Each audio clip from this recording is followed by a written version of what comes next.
Hi everyone, welcome to this another of our daily devotions. We're returning to Psalm 6 this morning, and our subject is arguments in prayer. One of the things you notice in the book of Psalms as you read through it is how often the writer, the psalmist, when he is praying to God, uses arguments as to why God should hear him and as to why God should answer his prayer.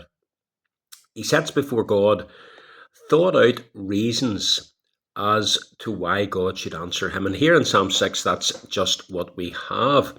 In fact, David sets out three reasons as to why God should hear him and save him. First of those reasons is found in verse 4. There he uses God's character as an argument for saving him. Save me for the sake of your steadfast love.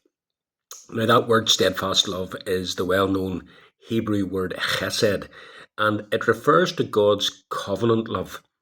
David is appealing to that love by which God himself had bound himself to David.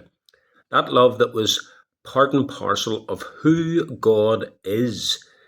God had made a covenant with David, and he had promised never to forsake him, never to let him go. He promised in covenant love that he would bring about all that he had planned for David and purposed for his life.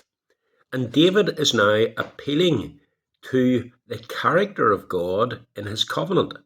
And he's appealing to these things that God would hear him. He is a child of God.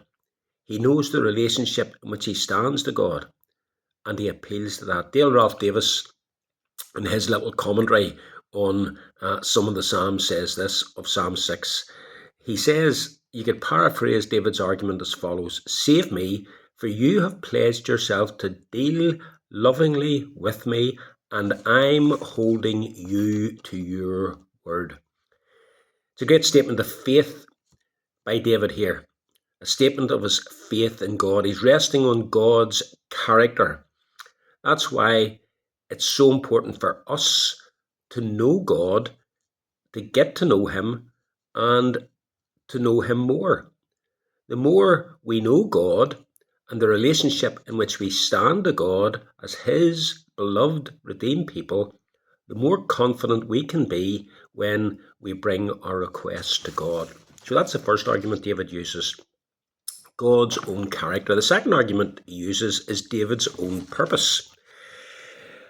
We all know the first question in the Shorter Catechism, or at least many of us do. What is the chief end of man? And the answer, of course, is man's chief end is to glorify God and to enjoy him forever. David loved glorifying God. He loved praising God. He loved to be part of the great throng of people who went to the temple and raised their voices in praise to God in worship. He knew that this was the chief purpose for which he had been made. And we know that it distressed David when he couldn't praise God. We see that, for example, in Psalm 42, where he speaks about being cast down and remembering how he used to go with the throng to praise God. And David uses this argument here in this psalm for God to answer his prayers and save him. He doesn't want his life to come to an end because, as he says, in Sheol, who will give you praise? Now, Sheol, as we know, was the realm of the dead. And David is not denying that there's life after death when he says this.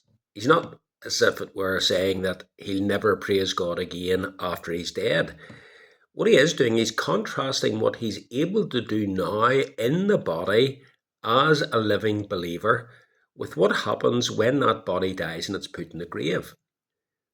He will not be able in his body to praise God again. There will be one less person on earth to praise God. His voice of praise will not be heard among the people. And David loved to praise God. That asks a question, doesn't it? Do you love to praise God? Do you look forward with anticipation to the Lord's Day each week? Do you delight to go to church so that you can sing the praises of God with God's people? Do you see this as one-off? Indeed, do you see this as the chief reason why God gives you life? To praise and glorify Him. David used that as an argument for God to save him. And then in the third place, David uses another argument, and that is his own felt misery. You see that in verses 6 and 7. Let me just read those verses to you. He says, I'm weary with moaning. Every night I flood my bed with tears. I drench my couch with weeping. My eye wastes because of grief. It grows weak because of all my foes. David is telling God how he is feeling. Why does he do that? Doesn't he know that God is all-knowing? That he knows how David feels? Of course he does. But David speaks these words to God because he knows God is compassionate and that God cares about how his children feel. Those of us who are parents, we know what it's like to suffer ourselves when our children suffer.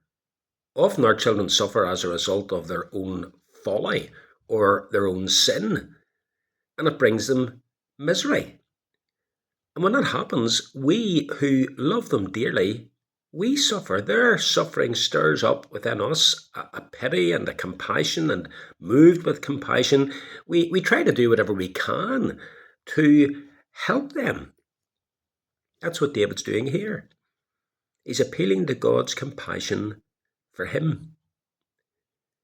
David, in this psalm, teaches us how to come to God in prayer and how to use biblical arguments in drawing near to God when we come with our requests. Let us learn from David and let our prayers be like his. May God bless you.